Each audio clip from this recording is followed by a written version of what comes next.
If you love Baltimore sports, you'll love WNST.net. Well, the first thing we do is eliminate the names. Then we meet with the scouts and coaches. And, Ozzie and I have a feel for who the scouts really like and who the coaches really like. At that point, we do take, need into the equation. For instance, the year we drafted Joe Flacco, we weren't going to then draft Chad Henne in the second round. He's not an option at that point for us. So we do look at it that way. We do make some changes. We'll look at what we've done. We'll look at what we want to accomplish based on the roster. But the biggest thing we do is really try to find the players that we really like, the scouts really like, and the coaches really like, the traits that we're looking for. Ozzie and I will meet. We'll talk about certain guys.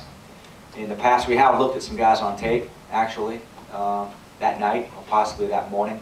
Come in and spin through a couple games of a guy. If we have a couple guys really, really close in the debate, maybe two players at the same position, we'll then go back and reevaluate both players to kind of see which one we like.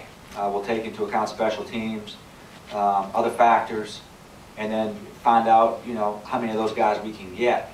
And in some years we've been very successful, and then other years we've had 4 or 5 guys, particularly in the old format, the 4th round format, when you'd come in the beginning of the 4th round, and we may have 5 or 6 names hoping to get one of those 5 or 6, and they may all get picked right before you pick, and then you're forced to scramble a little bit and get a good player.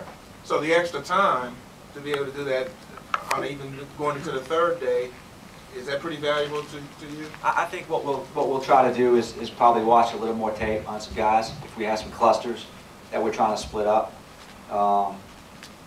I could see a scenario where the phone will be ringing a little bit, and you may have, Vince as the pro personnel director may be looking at a couple, pro guys possibly, and we may be looking at some college guys, and the guys will probably work a little bit later at night to try to get the things sorted out. But in general, I think, once we finish up the meetings next week, everything is going to be pretty much set. And in actuality, we really don't do that much tweaking once the draft starts. If you love Baltimore sports, you'll love WNST.net.